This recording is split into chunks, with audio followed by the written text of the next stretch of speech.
On my daughter's wedding day, her husband leaned close enough for the whole table to hear and said, "You should sit outside. The driver doesn't belong at the head of the family."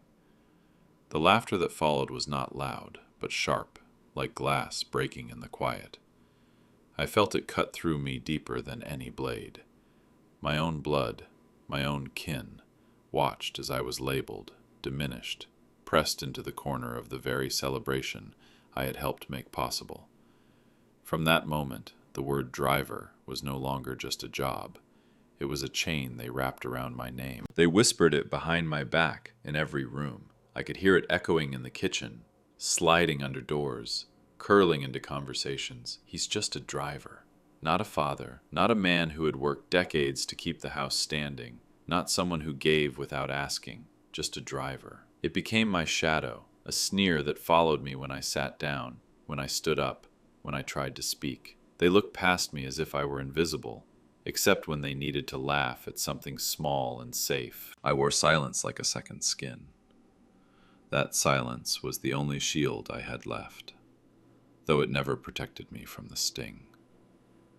Every word carried the weight of betrayal, not from strangers on the street, but from the people I had carried in my arms as children, the very ones who should have known better. It was as if they had conspired to reduce my life to the steering wheel, the uniform, the engine's hum. And yet, as I sat in that corner seat, the glass in my hand trembling ever so slightly, I held my breath and looked at them. They didn't see me, but I saw them.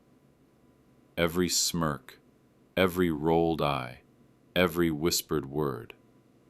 I saw not just what they thought of me, but how blind they had become to the truth. I was not just anything.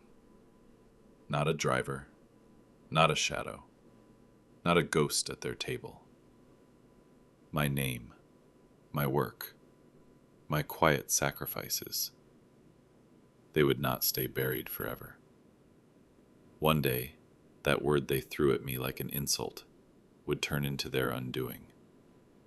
One day, they would be forced to see who I really was. Friends, let me pause for just a moment. Please, write in the comments, where are you listening to this story from? Have you ever faced something similar in your life? Don't forget to subscribe and share this video. By doing so, you truly help us grow this channel. And now, we continue. Family dinners were supposed to be moments of warmth, places where the noise of the outside world softened and the table itself became a shelter.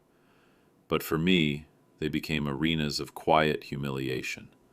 The clinking of forks against plates was often followed by whispers that carried more weight than any meal. A cousin's smirk, an uncle's glance, even the half-hidden laughter of my own children, all of it pressed against me with a mocking rhythm. They no longer asked about my day, no longer wondered how many hours I had spent behind the wheel. Instead, they teased, as if my work defined not just my job, but my very worth. They would ask questions with poison tucked beneath the politeness. "Tell me," one would say, "do you park people's dignity as neatly as you park their cars?" The table would erupt in quiet amusement, heads shaking, eyes narrowing, pretending it was harmless fun. But betrayal, when it comes from the mouths you once fed, tastes more bitter than any spoiled wine. I smiled through it, because silence was safer than the eruption of pain. And yet, inside, each word landed heavy, carving scars where laughter should have been. I looked around the table at the faces I had raised, the family I had kept clothed and warm, the ones who never saw the nights when my shoes were worn thin and my back ached from too many hours behind the wheel. They saw only the uniform, the driver's cap, the simplicity of the title. To them, I was not the man who kept their lights on, who slipped money into unpaid bills without signing my name. I was reduced to a steering wheel, to a shadow behind glass, to a servant in my own bloodline. The betrayal grew heavier with each dinner. Forks scraping, glasses lifting, voices circling like vultures. They laughed at the very hands that had once carried them across the street, the very hands that had wiped tears when they were children. No stranger had ever cut me as deeply as my own family did with their mockery. And in those moments, I realized that poverty was not the greatest burden a man could carry. It was scorn, the scorn of those who should have been proud to call you their own. But I stayed silent, not because I believed their words, but because I carried something they could not see, something heavier, deeper, stronger than their mockery. And one day, that silence would roar louder than their laughter. There were nights when the house was filled with laughter, plates heavy with food, and I sat quietly in the corner, pretending I wasn't hungry. My smile was enough to distract them, to hide the ache in my stomach as I pushed my portion aside so the children could eat more. No one noticed when I said I'd already eaten earlier. They believed me, because no one ever imagined the driver could go without. But I knew hunger more intimately than they ever would, and I wore it like a badge of silent pride, because their full plates were my victory. I carried secrets in plain sight, envelopes slipped under doors, folded bills tucked into jackets, money left without explanation. Pride is a strange thing. It keeps people from asking for help, even when they are drowning.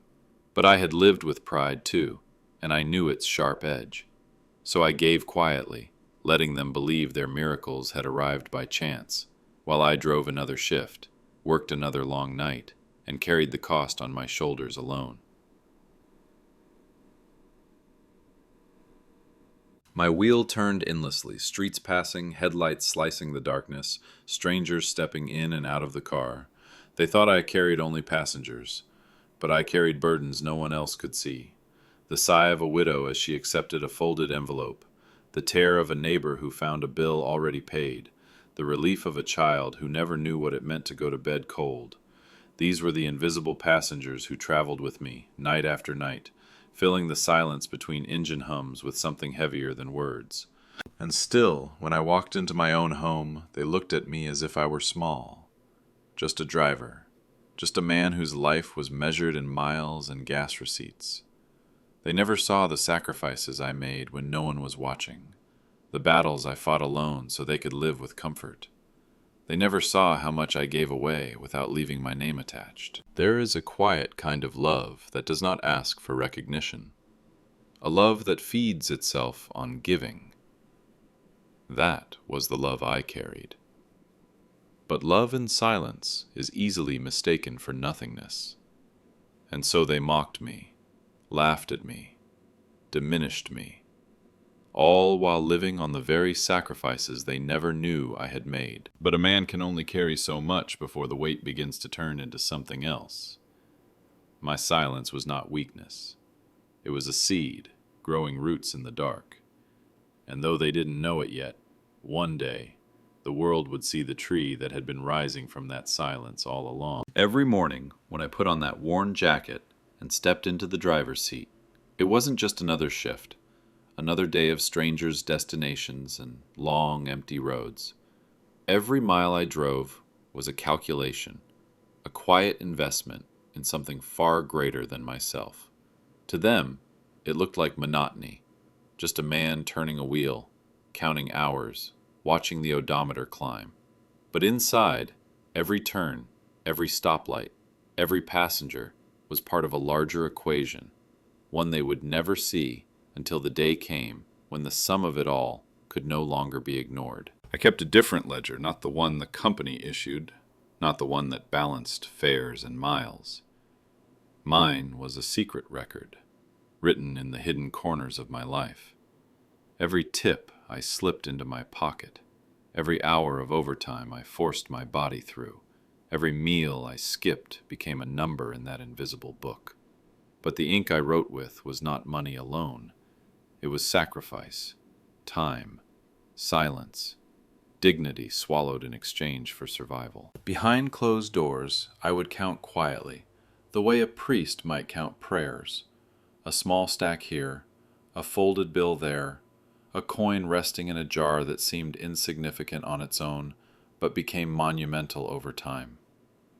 They never asked where it all went because they assumed I had nothing to give.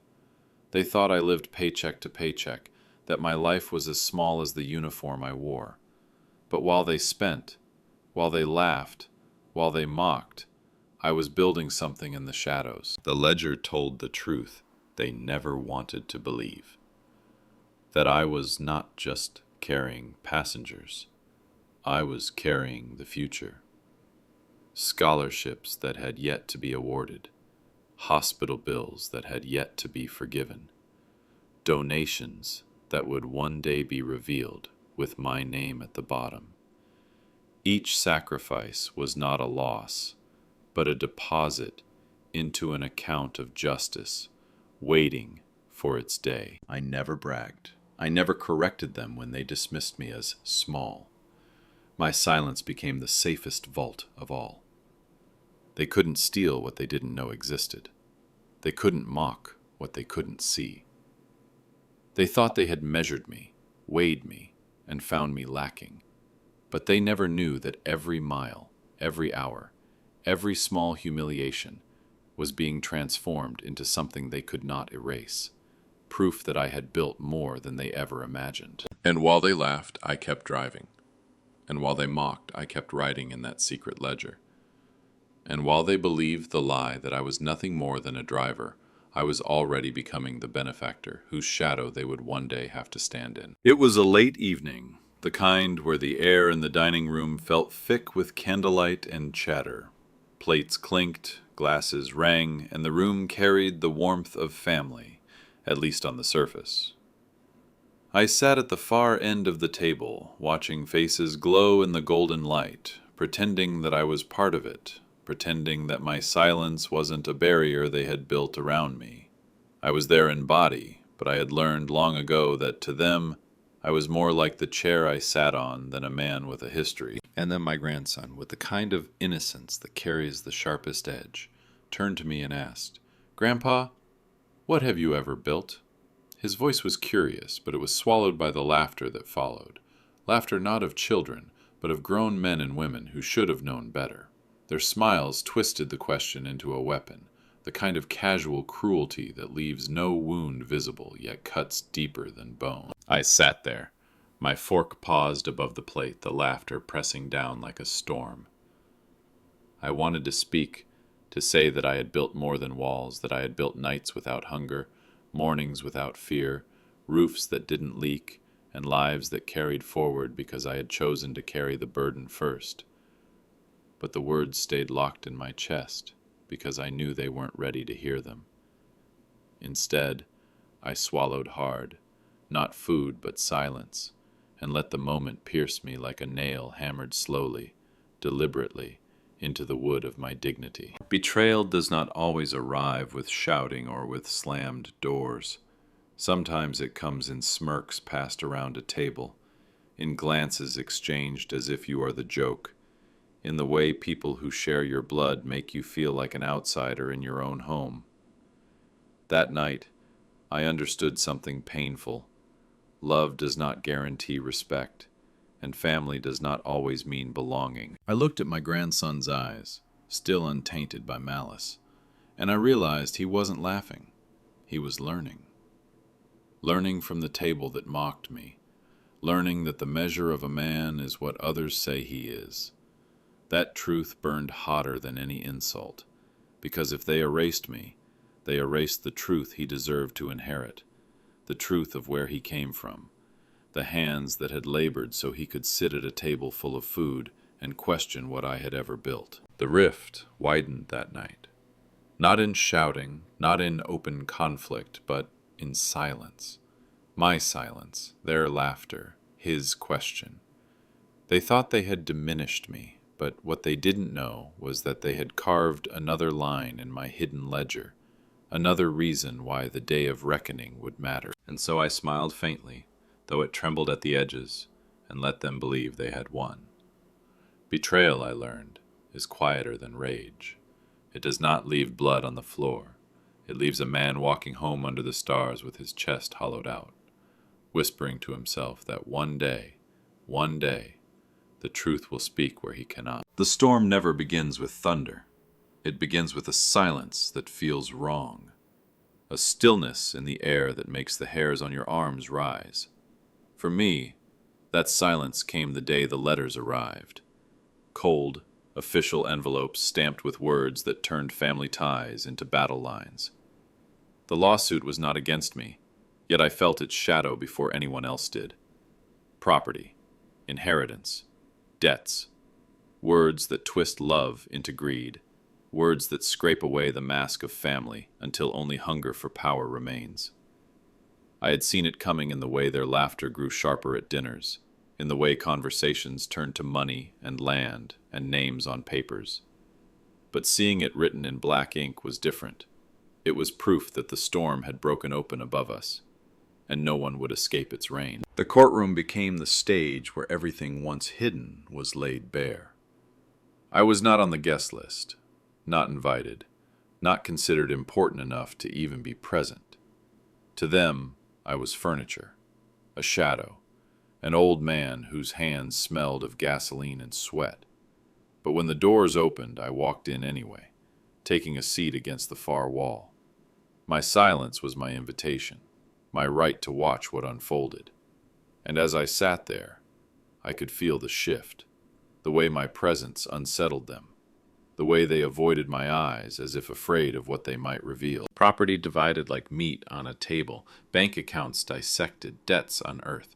Greed dressed itself in expensive suits and polished words, but underneath it was the same greed that had laughed at me, mocked me, stripped me of dignity at the dinner table.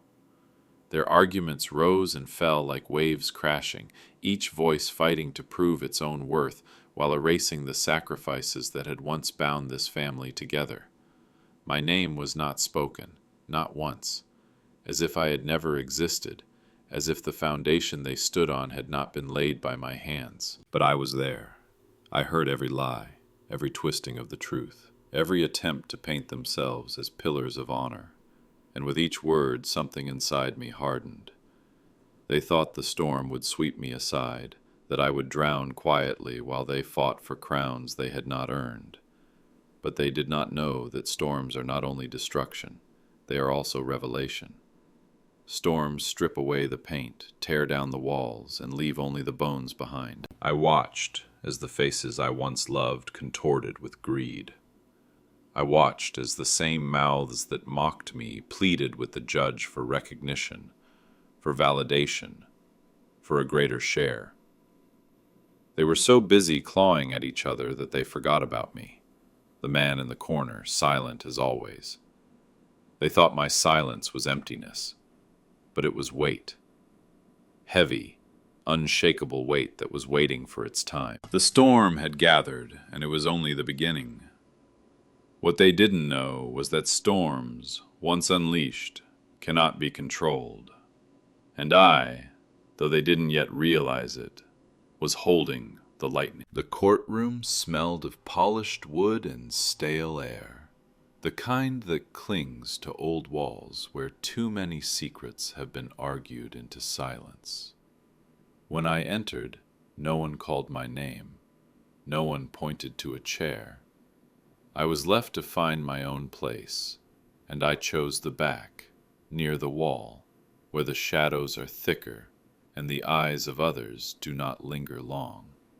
It was as if the very room conspired to remind me of what they thought I was, a man with no voice, a driver who should stay behind the wheel, not in sight of judgment. The family filled the benches in the front rows, their suits sharp, their jewelry gleaming under the pale lights. They leaned close to each other, whispering with lips tight and quick, their glances darting like arrows across the room. But never once did their eyes land on me. They could not look at me, not because I was beneath them, but because they were ashamed of the truth that clung to me like a shadow they could not outrun. To be seen with me, the driver, would unravel the illusion they fought so desperately to maintain. So they looked through me, over me, past me. I became invisible in plain sight, an empty chair filled with a man they refused to claim. But I felt their avoidance like heat, pressing against me from every angle. Shame is a strange thing. It burns not in the one it is placed upon, but in those who try to bury it. From my corner seat, I saw everything they tried to hide. The clenched fists beneath the table, the nervous tapping of shoes, the faces tightening when debts were mentioned, when documents were read aloud. I watched the pride peel off them like old paint. And yet, while they fidgeted and whispered, I sat still. My silence was no longer submission. It was patience. Every second I remained unseen, I was gathering weight. Every insult swallowed, every humiliation endured, was adding to a balance they would soon have to reckon with. I could feel the sting of memory pressing against me. The nights they mocked me at the table, the laughter that carved scars deeper than knives, the question of my worth tossed into the air like a cruel joke. And now, here I was, sitting behind them like an afterthought, my life reduced to the back row. They believed the court was theirs, that justice would bend toward those who spoke the loudest. But justice is not always loud. Sometimes it waits, watching from the corners, gathering strength in silence. I sat with my hands folded, my eyes steady, my body anchored to that wooden bench. They thought I was hidden, but from where I sat, I had the clearest view. I saw every crack in their stories, every lie spoken through clenched teeth, every glance exchanged when the truth scraped too close to the surface. They had forgotten me, but I had not forgotten them, and one day soon, the man in the corner seat, the man they called just a driver, would be the one they could not ignore. One by one they rose, polished shoes clicking against the floor, their voices dressed in the language of pride.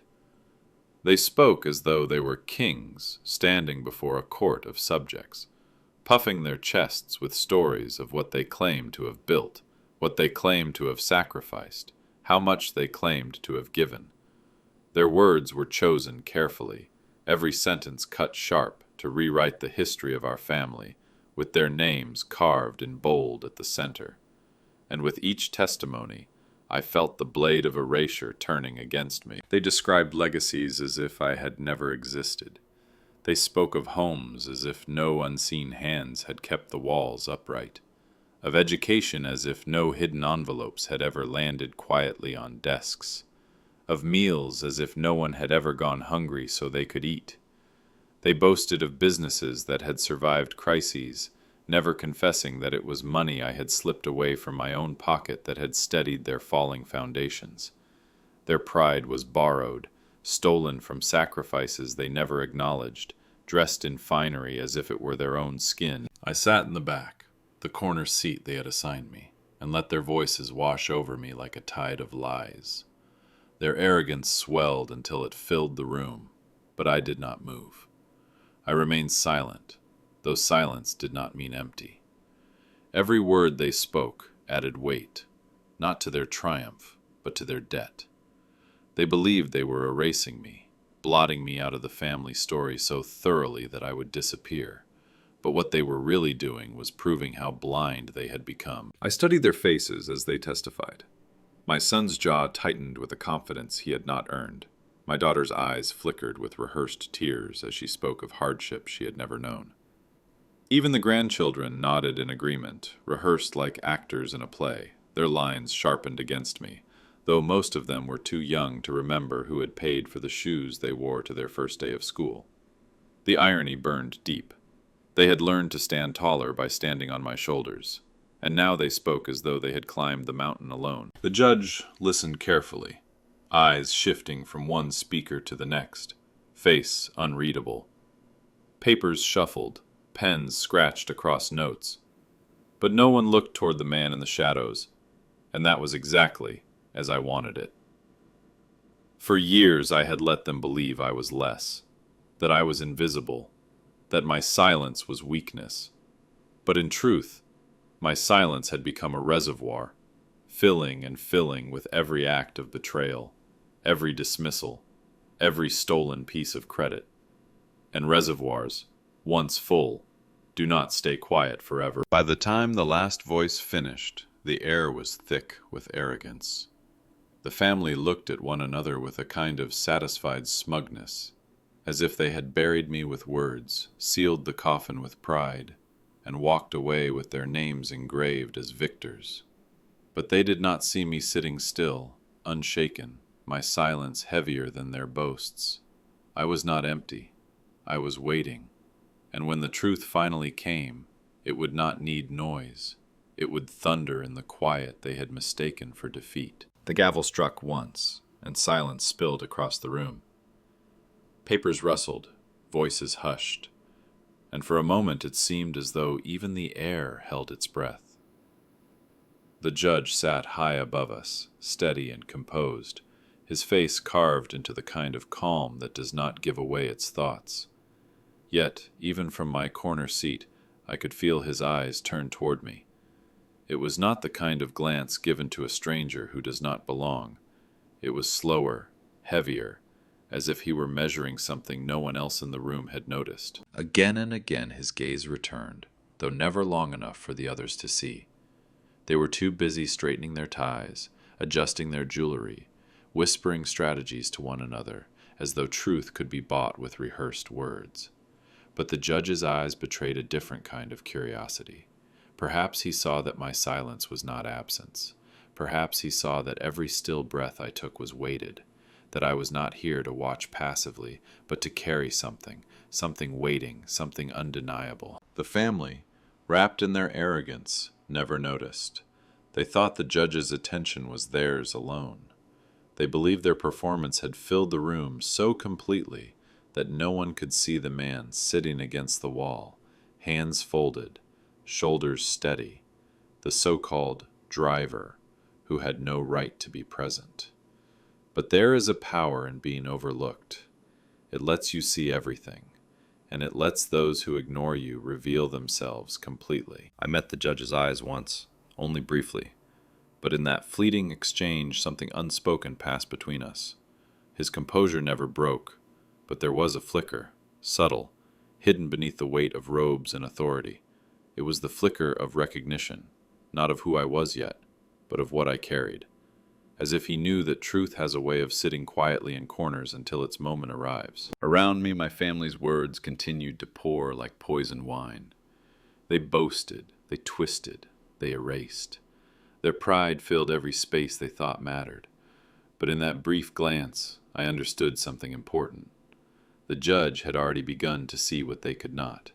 He saw that silence, when carried long enough, begins to look like strength. He saw that the man they dismissed as nothing might be the one holding the key to everything. I remained still, unflinching, letting their voices rise and clash like waves breaking against rocks. And as the judge's eyes swept the room once more and paused, ever so slightly, on me, I felt the storm inside me stir. They thought they were in control of the story, but someone else was watching, weighing, listening to the silence as carefully as to the noise. And when the time came, it would not be their pride that filled the air.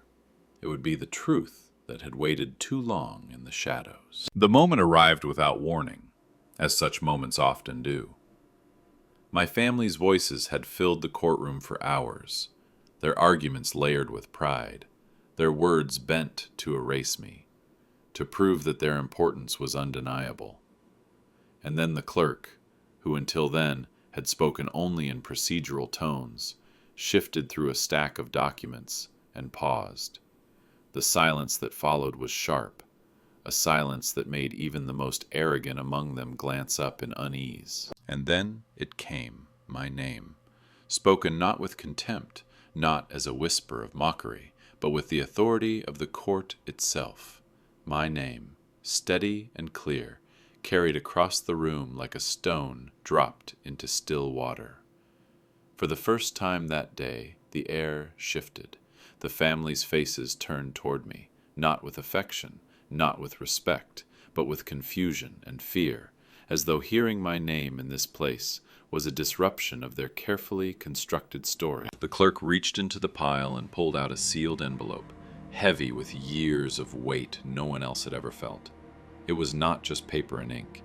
It was the condensation of nights spent hungry so they could eat, of wages slipped quietly into places that kept their homes from collapsing, of sacrifices that had never been spoken aloud. That envelope carried my history, though no one at that table had ever asked for it, and no one believed it existed. When it was handed forward, every eye followed it. The judge received it with composure, but the gravity of the moment was undeniable. He broke the seal, and in the crack of that paper tearing open, I felt the years inside me release. The ledger I had kept in silence was no longer hidden. Line by line, number by number, the truth was revealed. Donations traced back to me, accounts settled by my hand, quiet scholarships given without signatures, hospitals paid, roofs repaired, bills erased, all of it there, in ink undeniable, in figures that painted a story no laughter could erase. The sound of their voices, once loud and sure, now faltered. Whispers rose in disbelief, like the rustle of dry leaves in a sudden wind. Faces paled, lips parted, but found no words. My children, who had once smirked at my silence, stared as if seeing me for the first time. My grandchildren, who had asked what I had ever built, saw the answer written not in bricks or mortar, but in sacrifices that had carried them farther than they ever knew. I did not move. I did not need to. My name had been called, not as a servant, not as a shadow, not as just a driver, but as the man whose sacrifices stood taller than all their boasts. The envelope was more than proof. It was justice, sealed in silence until the very moment it was needed. And as the judge read the figures aloud, his voice echoing across the chamber, I felt no need to speak. My silence had spoken for me. My ledger, written in years of quiet suffering, had become my testimony. They had tried to erase me. Instead, they had uncovered the truth that would outlast every one of their lies. The courtroom, which only moments ago had been heavy with arrogance and polished words, broke open like the sky before a storm. The judge's voice carried each line of the ledger with unshakable authority, and with every sentence the weight of truth crashed down upon the room. It was not a gradual unfolding. It was thunder, sudden and undeniable, a sound that could not be ignored. One by one, the secrets I had kept were revealed. Every scholarship paid for in silence, every building fund steadied by anonymous donations, every hospital bill settled without a name attached.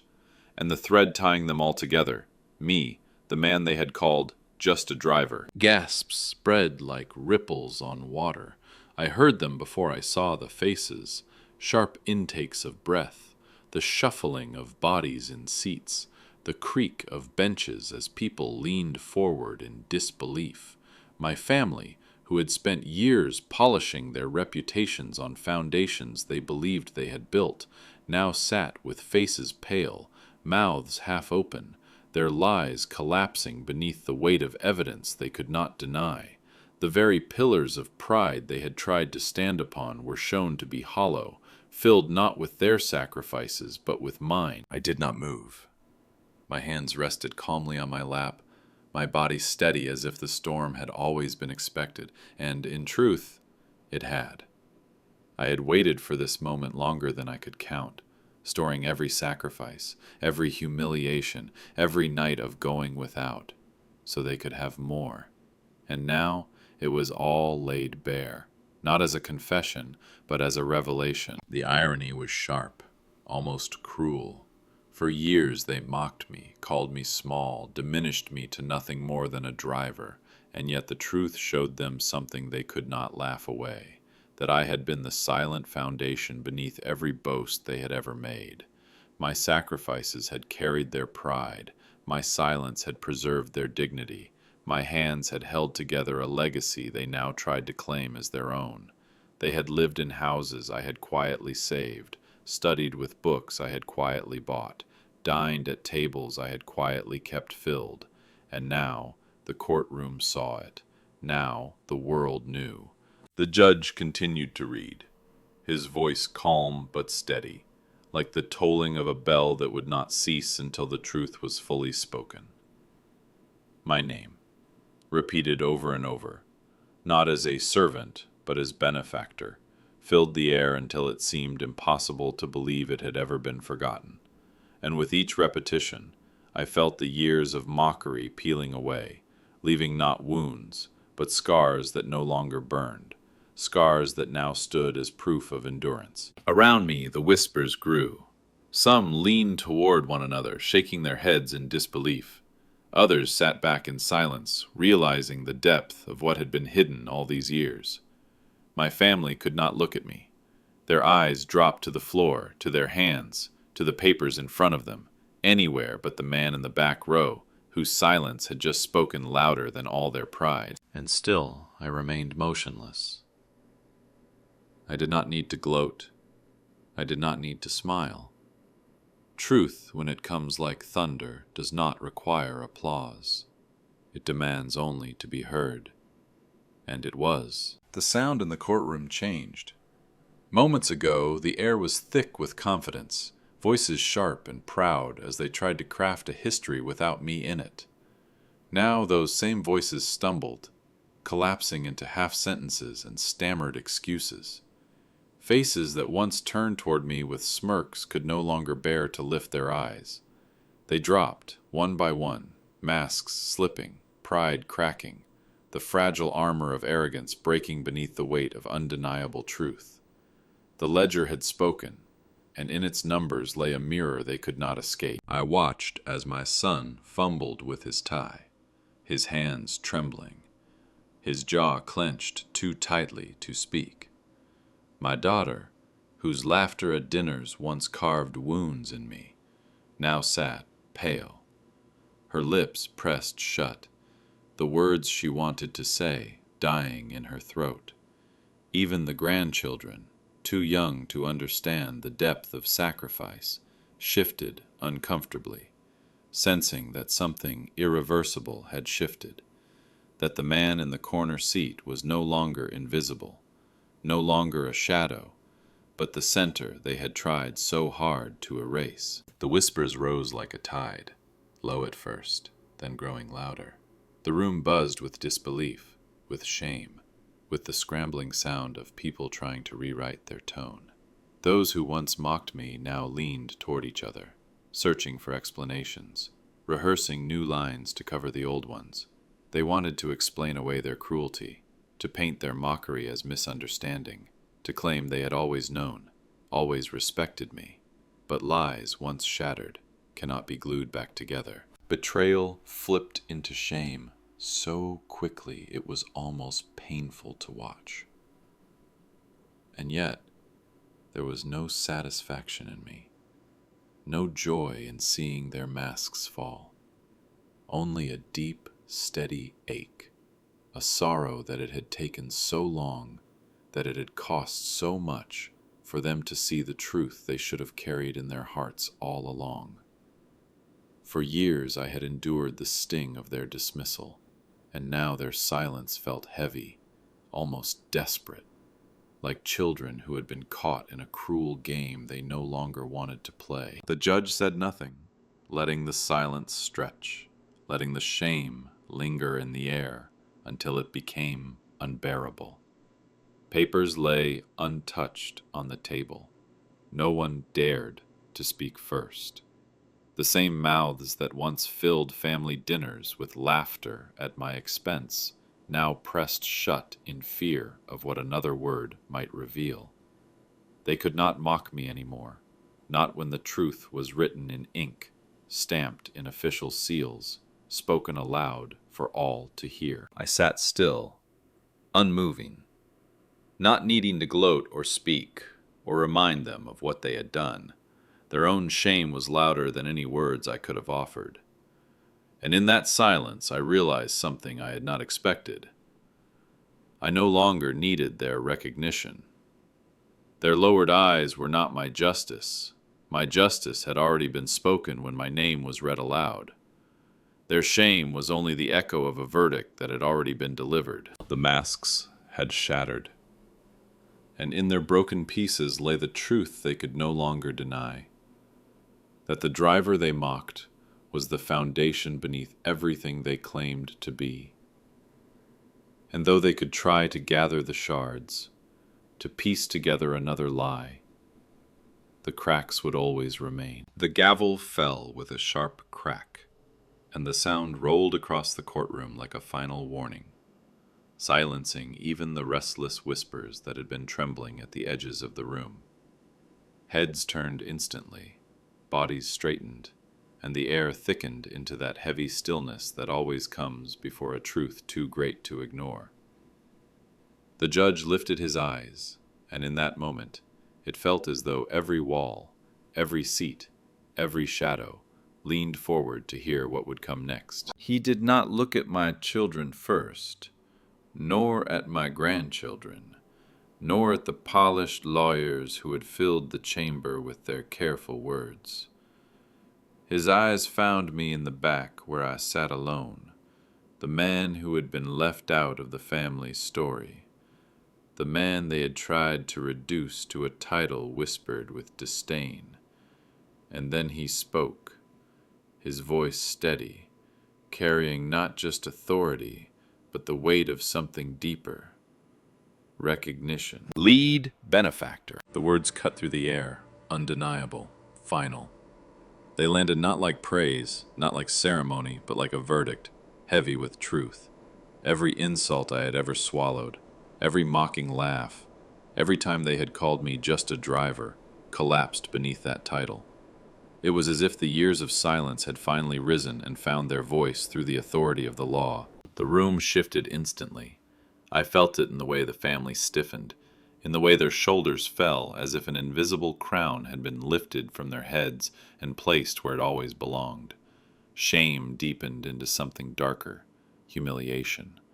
The masks that had cracked before now shattered completely, because there was no way to explain this away, no way to laugh it off, no way to rewrite the history that had just been declared aloud for all to hear. The judge's voice washed over me, line after line, not only confirming my contributions, but naming them, sealing them into the record of truth.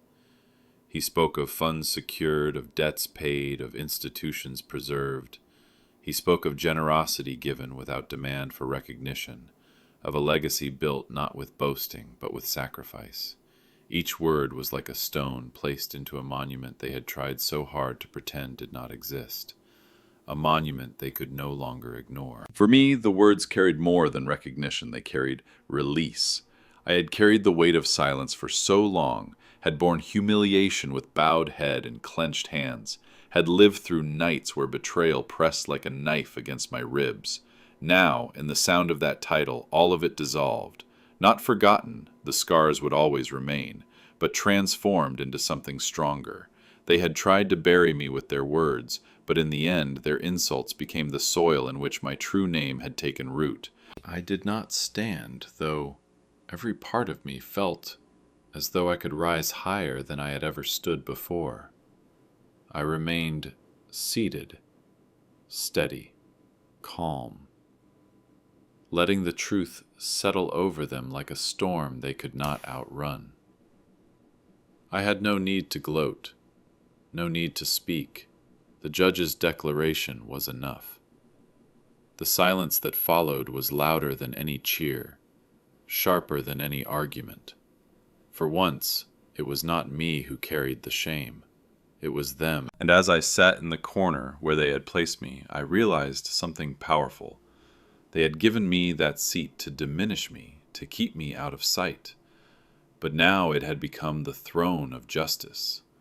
From the shadows I had been seen, from the silence I had been heard, and from the title of driver I had risen to what I always was, the foundation beneath their pride, the benefactor of their lives, the name that could no longer be erased. For the first time in years, maybe in decades, I felt the weight on my shoulders shift.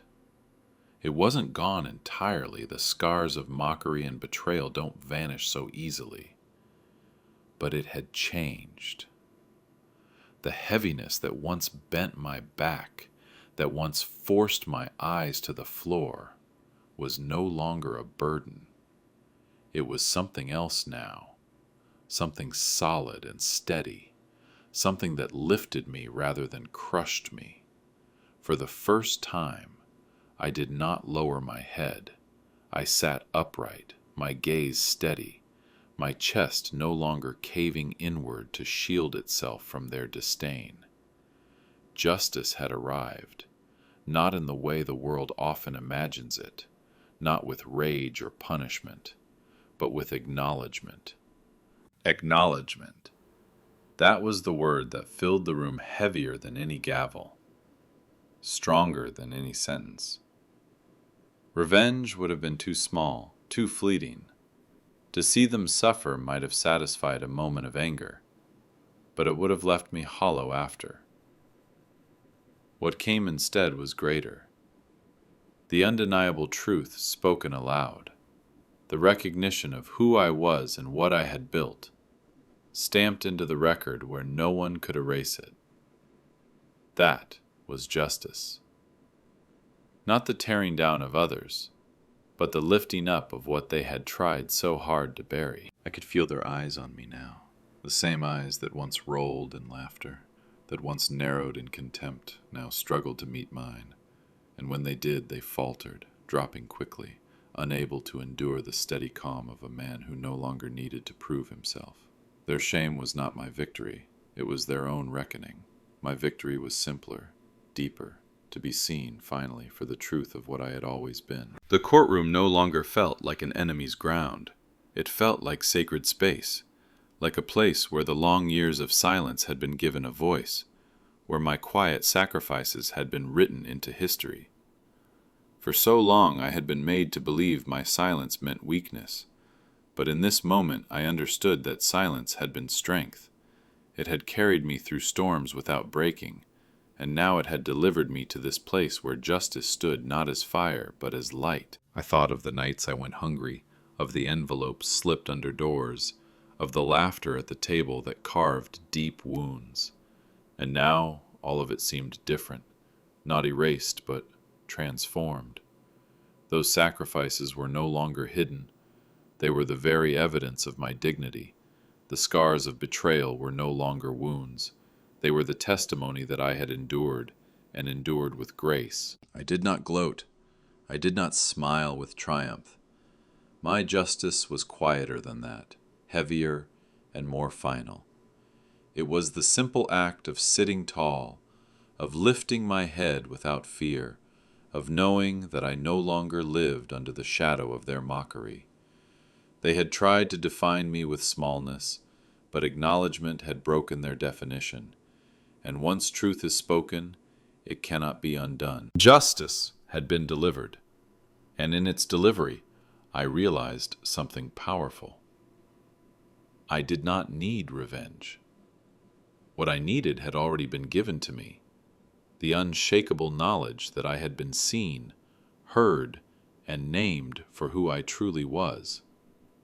That was more than enough. When the gavel struck for the final time, the sound lingered in the air like the last note of a hymn, something holy and unshakable. Papers were gathered, chairs scraped against the floor, voices whispered in broken tones.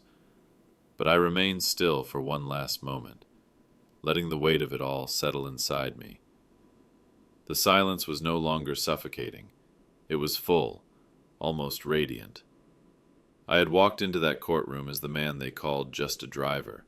I would walk out as something they could never again deny. I rose slowly, not with haste, not with triumph, but with the quiet strength of a man whose burden had finally been lifted. Around me, eyes lowered. My children, who once smirked when my sacrifices were invisible, could not lift their gaze to meet mine. My grandchildren, who once questioned what I had ever built, sat frozen, the answers now written into history, louder than any words I could speak. The very family that had mocked me could not face me, because in the end, acknowledgement is heavier than vengeance. It crushes pride and leaves only the truth. I did not look back as I walked toward the doors. To look back would have been to ask for something from them, an apology, a sign of respect, a word of regret. But I needed nothing now. My justice had already been delivered, not in their remorse, but in the truth carved into the record of the court, where no lie, no smirk, No whisper could ever erase it again. Outside, the air felt different. The sky seemed wider, the ground firmer beneath my feet. For years I had carried the weight of silence, bowed by insults, mocked into invisibility. Now each step felt lighter, steadier, as if the world itself was finally willing to carry a part of what I had borne alone for so long. Passers-by on the street did not know what had happened inside that courtroom, but I did, and that was enough. I thought of all the miles I had driven, the endless nights behind the wheel, the small sacrifices that had piled into mountains unseen. Those miles had not been wasted. They had carried me to this very moment. They had carried my family farther than any of them had realized. And now they had carried me into the light of truth, where my name was no longer something to laugh at, but something spoken with dignity. I was no longer just a driver. I was the man who had built silently, who had given without recognition, who had endured without applause. And now the world knew it, not because I demanded it, but because the truth had a way of outlasting every attempt to bury it. My legacy was not written in titles or wealth flaunted at the table. My legacy was written in lives carried forward, in burdens lifted, in dignity restored. As the doors closed behind me, I felt the past stay inside. The lowered eyes, the broken masks, the shame they tried to hide. It no longer belonged to me. What I carried out was mine alone. The knowledge that justice had not only been done, but had been seen. My name, once spoken with mockery, had been spoken with honor. And in that moment, I knew it would stand. Not just in the courtroom, not just in the family that had tried to erase me, but in the world beyond, where truth, once revealed, does not die. I walked on, not needing applause, not needing acknowledgement from those who had betrayed me. I walked with dignity, with scars that no longer burned, with a legacy that no one could ever strip away again. And that was enough. That was everything.